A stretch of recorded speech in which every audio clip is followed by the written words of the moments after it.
नमस्कार दोस्तों, चलिए आज स्टार्ट करते हैं। जो एलपी हम सीरीज चल रहा है एलपी CBT 1 प्रीवियस ईयर जो क्वेश्चन है 2024 का, उसका हम चैप्टर नंबर नेक्स्ट देखते हैं, एसिड बेस एंड सॉल्ट। ठीक है, इसका डिटेल सॉल्यूशन देखेंगे। Salt complete. चलिए देखते हैं, स्टार्ट करते हैं। क्वेश्चन नंबर 61 तक हम कर चुके थे। क्वेश्चन नंबर 62 की ओर चलते हैं। बोला गया है कि कॉपर ऑक्साइड में अगर तनु हाइड्रोक्लोरिक अम्ल से रिएक्शन कराते हैं तो क्या बनता है। तो कॉपर ऑक्साइड लिखे फार्मूला का हो जाए CuO और रिएक्शन कराएंगे HCl से। ठीक है, तो क्या बनेगा जी, कॉपर क्लोरीन के साथ चला जाएगा तो कॉपर, इसका ऑक्सीजन संख्या 2 होता है तो क्लोराइड, और क्या बनेगा जी, H2O बनेगा। क्या बनेगा, H2O बनेगा। तो देखते हैं कॉपर जो ऑक्साइड होता है ये ठोस होता है, किस कलर का होता है जी, तो ब्लैक, काला। किस कलर का होता है, काला। एग्जाम में आ सकता है कॉपर ऑक्साइड किस रंग का होता है जी, तो ब्लैक रंग का होता है। कंप्लीट। आप देख इसको संतुलित कर लीजिए 2 से मल्टीप्लाई करके। अब जानते हैं HCl का होता है जी, तो ये अम्ल है। ठीक है, इसमें जो ये रंगहीन तीखा द्रव होता है, कैसा होता है जी, रंगहीन तीखा गंध वाला द्रव होता है। कंप्लीट, रंगहीन होता है, तीखा गंध वाला ये द्रव होता है HCl। उसके बाद देखते हैं कॉपर क्लोराइड। कॉपर क्लोराइड कैसे होता है जी, तो नीला हरा रंग का होता है। कैसा होता है जी, नीला हरा रंग का होता है। नीला हरा रंग का होता है। ठीक है, और जल के बारे में आप लोग जानते ही है। ठीक है, इसका आणविक द्रव्यमान कितना होता है, 18 AMU होता है। कंप्लीट। चलिए आगे देखते हैं नेक्स्ट क्वेश्चन। क्वेश्चन नंबर 63 में क्या बोला गया है जी, जब हाइड्रोक्लोरिक अम्ल के साथ कॉपर ऑक्साइड की थोड़ी मात्रा में आने पर किसका है, तो वही क्वेश्चन है जी। हाइड्रोक्लोरिक अम्ल के साथ कॉपर ऑक्साइड का रिएक्शन कराते हैं तो क्या बनता है, कॉपर क्लोराइड और प्लस H2O बनता है। ठीक है, तो क्या हो जाएगा इसका आंसर जी, कॉपर क्लोराइड। क्या बनता है जी, कॉपर क्लोराइड। तो 2 वाला बनता है, ये ऑप्शन नंबर हो जाएगा हमारा B। हाँ जी, तो क्वेश्चन नंबर 62 देख लीजिए। 63 का आंसर नहीं देखा था। हाँ जी, देख लीजिए। तो किस कलर का बनता है वो, कॉपर क्लोराइड बनता है, सेकंड वाला। 2 वाला बनता है। हाँ, तो ये भी 2 वाला बनता है। ठीक है, ये भी 2 वाला बन रहा है। और रंग कैसा होता है, केवल हरा नहीं होता है, नीला हरा होता है। ठीक है, तो ऑप्शन नंबर क्या हो जाएगा, C हो जाएगा। कंप्लीट। चलिए कंप्लीट। देखते हैं नेक्स्ट क्वेश्चन। क्वेश्चन नंबर हम 63 देख चुके हैं। क्वेश्चन नंबर देखेंगे 64 में क्या बोला गया है, निम्नलिखित में किसका प्रयोग पानी के जल को कीटाणु से मुक्त करने में किया जाता है। ये आसान क्वेश्चन है जी। कीटाणु से मुक्त करने में किसका प्रयोग किया जाता है, तो व्यंजक चूर्ण का प्रयोग किया जाता है। ठीक है, जिसको ब्लीचिंग पाउडर भी कहा जाता है। सूत्र होता है CaOCl2, कैल्शियम हाइपोक्लोराइड। कंप्लीट। चलिए देखेंगे आगे नेक्स्ट क्वेश्चन। क्वेश्चन नंबर कितना, 65। अम्ल और क्षार के बीच की जब क्रिया होती है, जो उत्पाद बनता है, तो उत्पाद क्या बनता है, लवण और जल बनता है। क्या बनता है, लवण और जल। चलिए एग्जाम्पल देखते हैं। जैसे अम्ल HCl और एक क्षार लेते हैं सोडियम हाइड्रोक्साइड। तो जब रिएक्शन कराएंगे तो क्या बनेगा जी, ये बनेगा एक NaCl और क्या बनेगा, जल बनेगा। ठीक है, तो ये आपका हो गया आपका लवण, NaCl साधारण लवण है जी, ये आपका है जल। तो यानी अम्ल और क्षार के जो रिएक्शन बनता है उससे लवण और जल का निर्माण होता है। ऑप्शन नंबर क्या हो जाएगा जी, A। ठीक है, चलते हैं नेक्स्ट क्वेश्चन। क्वेश्चन नंबर 66 में बोला गया है जी, जल की अस्थायी कठोरता का देखिए बारे में बोला गया है। ठीक है, तो जल की अस्थायी कठोरता का कारण क्या है, ये जानते हैं। तो कैल्शियम तथा मैग्नीशियम के सल्फेट और क्लोराइड लवण की उपस्थिति के कारण जल की अस्थायी कठोरता होती है। पूछेगा एग्जाम में क्वेश्चन कि जल की अस्थायी कठोरता के कारण क्या है, तो कैल्शियम और मैग्नीशियम के सल्फेट और क्लोराइड के लवण। ठीक है, इसकी उपस्थिति के कारण क्या, जल की अस्थायी कठोरता होती है। ठीक है, अब जी इसमें कुछ और पॉइंट जानते हैं। तो होता है एक सोडियम कार्बोनेट होता है। ठीक है, सोडियम कार्बोनेट, इसका वजन होता है 10:2। जब जल में जो घुलनशील होता है कैल्शियम और मैग्नीशियम लवणों के साथ अभिक्रिया करके अघुलनशील कैल्शियम कार्बोनेट तथा मैग्नीशियम कार्बोनेट (2) ई बनाता है। ठीक है, तो ये जो होता है सोडियम कार्बोनेट, ये क्या होता है, जल की अस्थायी कठोरता को दूर करता है, जिसको बोलते हैं धवन सोडा। चलिए इसका देखते हैं कैसे समीकरण बनाएंगे। ठीक है, ध्यान से देखिएगा। तो बोला गया है कि हाँ जी, सोडियम कार्बोनेट लेते हैं, थोड़ा पेज कहाँ से लग गया जी, 1 मिनट। सोडियम कार्बोनेट अभी बोले हम कि सोडियम कार्बोनेट रावा जल नहीं लेते हैं, ठीक है। जब इसका रिएक्शन कराएंगे कैल्शियम या मैग्नीशियम के लवण से, तो कैल्शियम के लवण लेते हैं, चाहे मैग्नीशियम किसी का ले सकते हैं, तो CaCl2। जब रिएक्शन कराते हैं तो क्या बनता है जी, अघुलनशील कैल्शियम कार्बोनेट बनेगा या मैग्नीशियम कार्बोनेट बनेगा। तो कैल्शियम ले लिया है तो कैल्शियम कार्बोनेट बनेगा, ठीक है। ये अघुलनशील होता है, श्वेत रंग का होता है। अरे आप देखें ना, अंडे का छिलका होता है कैल्शियम कार्बोनेट। और क्या बनता है जी, NaCl बनता है, नमक बनता है, ठीक है। तो यही पूछा गया था कि जल की अस्थायी कठोरता को दूर करने के लिए किसका प्रयोग करते हैं, किसका प्रयोग करते हैं जी, तो सोडियम कार्बोनेट का, ठीक है, जिसको बोलते हैं धमन सोडा। ऑप्शन नंबर क्या हो जाएगा जी, ये हो जाएगा, ठीक है। एक और आएगा इसमें कुछ क्वेश्चन कि सोडियम कार्बोनेट जो होता है इसको किस विधि द्वारा बनाते हैं, तो साल्वे विधि द्वारा। किस विधि द्वारा जी, साल्वे विधि द्वारा। साल्वे साल्वे सोडियम कार्बोनेट को बनाने की विधि क्या है जी, साल्वे विधि द्वारा। और अमोनियम को बनाने की विधि क्या है, अमोनिया को हैबर विधि द्वारा, ठीक है, याद रखिएगा। एक और आएगा एग्जाम में क्वेश्चन कि जल की अस्थायी कठोरता दूर करने के लिए, अस्थायी, यहाँ पर अस्थायी लगा देगा, तो अस्थायी कठोरता को दूर करने के लिए किसका प्रयोग करते हैं, तो सोडियम हाइड्रोक्साइड का प्रयोग करते हैं। किसका जी, सोडियम हाइड्रोक्साइड, ठीक है, कंप्लीट। चलते हैं नेक्स्ट क्वेश्चन की ओर। नेक्स्ट क्वेश्चन नंबर है 67 नंबर, देखिए, ठीक है। नेक्स्ट नंबर लगा है कि किस यौगिक को तैयार करने के लिए कुलोक्षार का प्रक्रिया का प्रयोग करते हैं, ठीक है। तो कुलोक्षार, तो एक क्षार इसमें देखो क्लोरीन दिख रहा होगा, देखिए इसमें क्लोरीन दिख रहा है, नहीं इसमें नहीं दिख रहा, नहीं। तो क्लोरीन और क्षार, तो जो धातु के ऑक्साइड होते हैं वो क्या होते हैं, क्षारीय होते हैं। तो ऑप्शन नंबर क्या हो जाएगा जी, बी। ऑप्शन से चूज कर सकते हैं, ठीक है। चलते हैं नेक्स्ट क्वेश्चन की ओर। 68 नंबर क्वेश्चन, 68 नंबर क्वेश्चन का ऑप्शन नीचे दिया गया होगा। निम्नलिखित में किस यौगिक का उपयोग सोडा अम्ल अग्निशामक में किया जाता है, ठीक है। तो सोडा अम्ल अग्निशामक में किसका प्रयोग करते हैं, ये करते हैं हम बेकिंग सोडा का। किसका जी, बेकिंग सोडा का। देखते हैं ऑप्शन, बेकिंग सोडा जिसको क्या बोला जाता है जी, सोडियम बाइकार्बोनेट, खाने वाला सोडा भी कहा जाता है, ठीक है। तो देखते हैं इसका अग्निशामक में प्रयोग कैसे करते हैं, समीकरण से देखते हैं। तो चलिए करके देखते हैं। ये होता है baking soda, sodium hydrogen carbonate. जब अम्ल से इसका रिएक्शन कराते हैं सल्फ्यूरिक अम्ल से, तो क्या बनता है जी, सोडियम सल्फेट, आराम से समझेंगे इसको, कार्बन डाइऑक्साइड और जल बनता है, ठीक है। चलिए इसको थोड़ा संतुलित कर देते हैं, कर लीजिएगा, कर देते हैं, या 2 से मल्टीप्लाई होगा। यही जो कार्बन डाइऑक्साइड होता है ना जी, ये अग्निशामक में प्रयोग किया जाता है, ठीक है। आग को बुझाने वाली गैस कौन सी है, कार्बन डाइऑक्साइड, ठीक है, यही आग को बुझाती है, कंप्लीट। तो अग्निशामक में किसका प्रयोग करते हैं, तो सोडियम बाइकार्बोनेट, खाने वाला सोडा, कंप्लीट। चलते हैं नेक्स्ट क्वेश्चन की ओर। क्वेश्चन नंबर 69 में बोला गया है कि किस यौगिक का उपयोग प्रति अम्ल एंटासिड में प्रयोग किया था, ठीक है जी। तो देखो जब प्रति अम्ल होते हैं किस प्रकृति का होते हैं, क्षारीय प्रकृति का होता है, याद होना चाहिए, किस प्रकृति का जी, क्षारीय प्रकृति का। अब एंटासिड होते क्या है, तो ये पेट में होने वाले अत्यधिक अम्ल को बेअसर करते हैं। जो एंटासिड होते हैं, जो पेट में अम्ल होता है जो अधिक हो जाएगा, तो इसको बेअसर करने वाला चीज़ क्या होते हैं जी, एंटासिड होते हैं। तो ये इसका आंसर क्या हो जाएगा जी हमारा, इसका आंसर हो जाएगा सोडियम हाइड्रोजन कार्बोनेट, ये एंटासिड होता है। सोडियम हाइड्रोजन कार्बोनेट ये क्या होता है जी, एंटासिड। एक और एग्जाम में इससे पूछ सकता है, ये कौन सा एक यौगिक है, निम्नलिखित में कौन सा यौगिक है जिसमें कोई जल का क्रिस्टल नहीं होता है। तो यहाँ पर जल का कोई क्रिस्टल नहीं होता है जी, ठीक है, याद रखिएगा।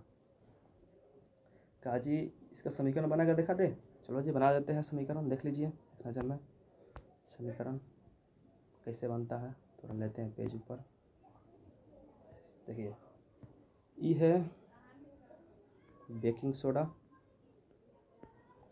और इसमें हम जैसे ये आपका कौन सा किस प्रकृति का हुआ, क्षारीय प्रकृति का एंटासिड है, एंटासिड ये क्षारीय प्रकृति का हो, चलिए लिख देते हैं क्षारीय प्रकृति का। आज इसमें लगाते हैं हम HCl मिलाते हैं, ये आपका कौन सा हो जाएगा, अम्ल। तो अम्ल और क्षार की रिएक्शन से क्या बनता है, लवण और जल, यानी उदासीकरण अभिक्रिया बनता है, ठीक है। तो लवण में क्या बन जाएगा आपका NaCl, और जल कौन सी अभिक्रिया है, उदासीनीकरण अभिक्रिया है। फिर इसमें एक और गैस रिलीज होती है CO2 गैस, ठीक है, CO2 गैस ऊपर चली जाएगी। तो एंटासिड के रूप में ऐसे ये काम करता है, कंप्लीट। इस हमारे पेट में गैस हो गया, जैसे कार्बन डाइऑक्साइड गैस होता है ना जी, इसको बाहर निकाल देता है, ठीक है। तो ये किसके रूप में काम करता है, एंटासिड के। अरे हमारे पेट में जो CO2 है, बेकार की गैस है, उसको बाहर निकाल दे रहा है, तो वही ना हमारा पेट की गैस को ठीक करेगा जी, और उससे हमारे पेट में जो दर्द कम हो जाएगा। देखते हैं क्वेश्चन नंबर 70। पूछा गया निम्नलिखित में किसका pH मान सबसे कम होता है। चलिए देखते हैं ऑप्शन में क्या बोला गया है। थोड़ा pH मान के बारे में देख लेते हैं, ठीक है। तो जो pH होता है, पावर ऑफ हाइड्रोजन बोलते हैं, या पी से पोटेंज बोलते हैं, ठीक है, जर्मन शब्द से लिया गया है। इसका जो pH स्केल का खोज 1909 में सोरेनसन द्वारा किया। किसके द्वारा जी? सोरेनसन के द्वारा किया गया था। कंप्लीट। अब देखो जी pH स्केल होता है, इसका रेंज कितना होता है, तो pH स्केल का रेंज 0 से लेकर कहाँ तक होता है, 0 तक होता है, ठीक है। 0 से लेकर 7 तक यानी 7 के नीचे अम्लीय होता है, और 7 उदासीन होता है, और 7 से लेकर 14 तक क्या होता है जी, 7 के ऊपर और 14 के बीच क्या होता है, क्षारीय प्रकृति का होता है।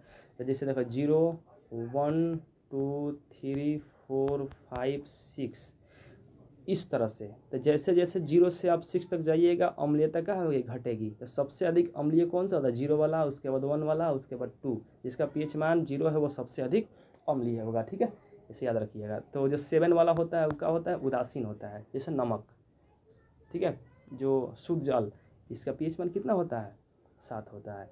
और 7 से जितने भी ऊपर होंगे उसका वो किस प्रकृति और क्षारीय प्रकृति का होता है। सबसे प्रबल क्षारीय किसका होता है, तो सोडियम हाइड्रोक्साइड, जिसका कितना होता है pH मान 14 होता है। तो देखते हैं कुछ ऐसे पदार्थ जिसका pH मान 30। अब देखेंगे इसका आंसर, जठरस जिसे HCl। तो HCl का pH मान कितना होता है, आपको याद होना चाहिए, बहुत कम होता है जी, लगभग 1 के आसपास होता है, ठीक है। नींबू पानी का pH मान कितना होता है, तो नींबू पानी का pH मान 2.2 से लेकर 2.4 के बीच होता है, ठीक है, रेंज में होता है। रेजूर का pH मान कितना होता है, तो 7.4 के, यानी हमारे शरीर के बराबर होता है, ठीक है। मिल्क ऑफ मैग्नीशिया, जिसको मैग्नीशियम हाइड्रोक्साइड के नाम से जानते हैं, इसका pH मान कितना होता है, तो इसका pH मान 10.5 कहीं लगभग 10 के आसपास होता है, ठीक है। तो सबसे अधिक जो pH मान होता है मैक्सिमम, तो 14 होता है, जो क्षारीय प्रकृति का किसका होता है जी, तो सोडियम हाइड्रोक्साइड का होता है, ठीक है। सोडियम हाइड्रोक्साइड के pH मान कितना होता है, 14 होता है, ठीक है। आपको याद होना चाहिए कुछ ऐसे हम ये पढ़ा चुके हैं। आप कंप्लीट थ्योरी वाला क्लास देखिएगा इस चैप्टर का। चलते हैं, देखते हैं नेक्स्ट क्वेश्चन।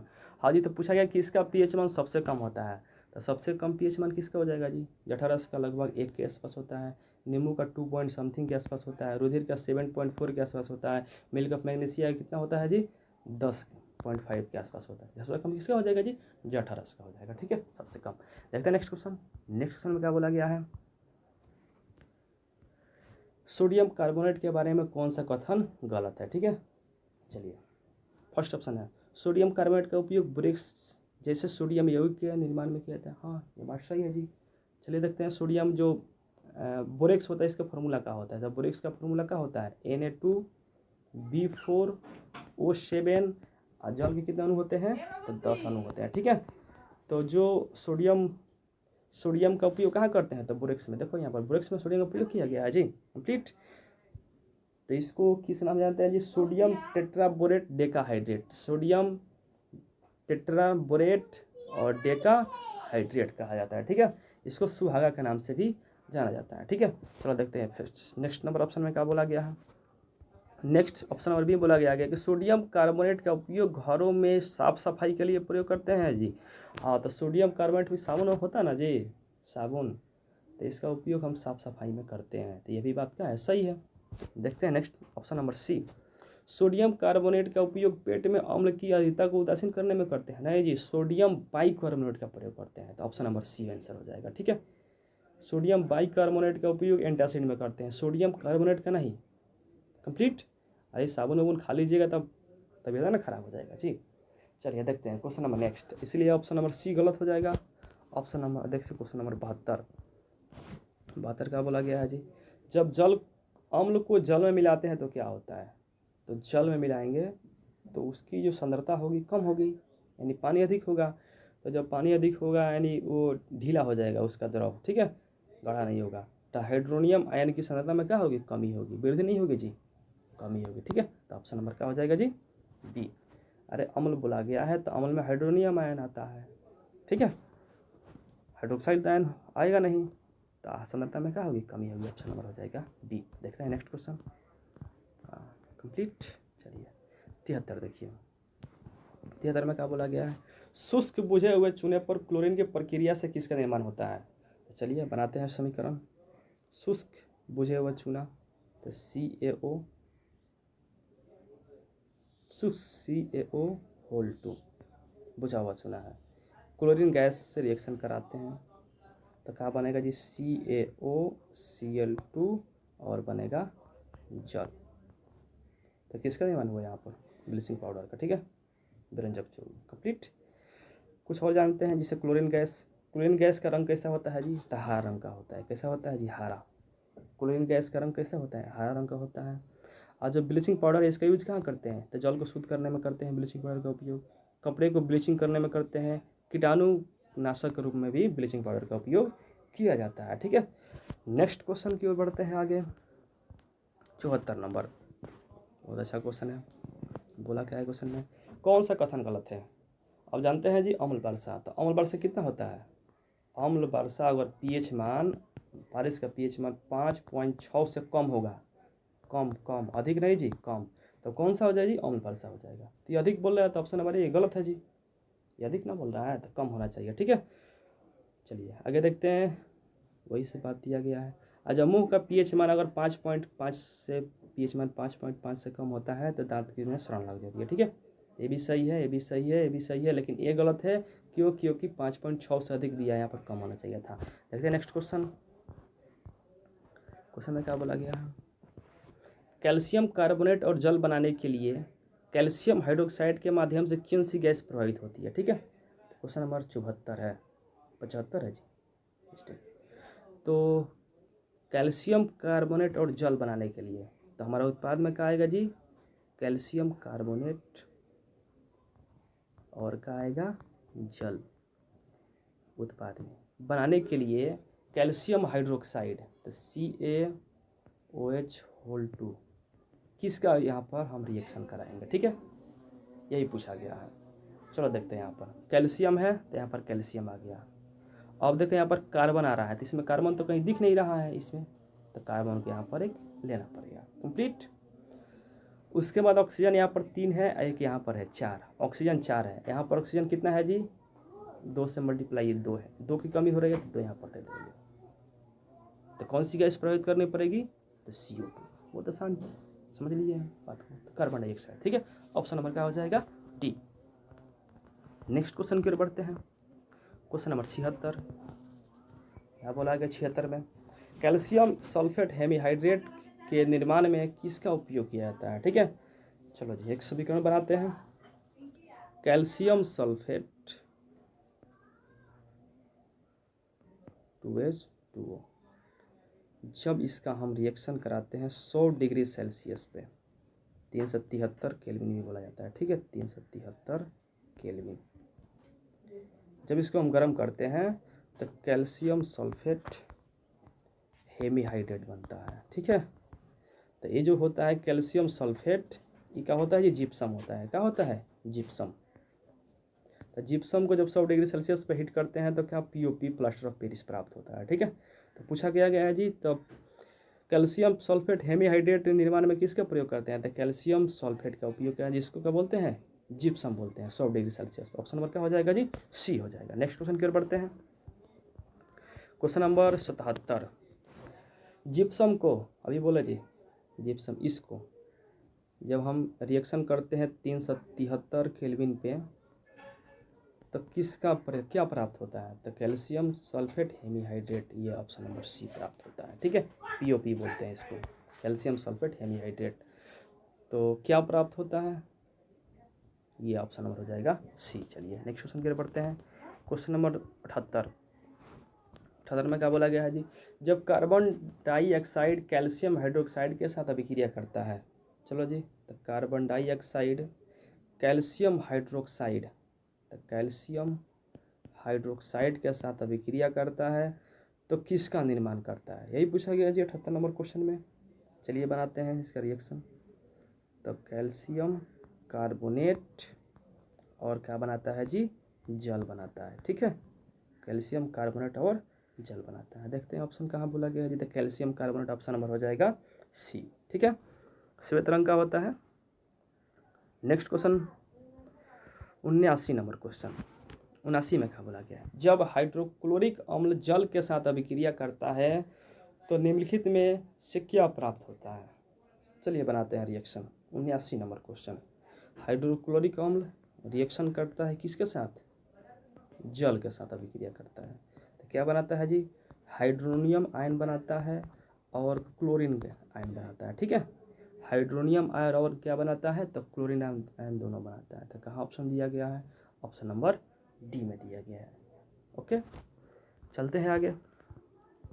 80 नंबर क्वेश्चन में क्या बोला गया है जी, निम्नलिखित में कौन सी अभिक्रिया कैल्शियम ऑक्साइड और जल से बुझे हुए चूने के निर्माण को दर्शाती है।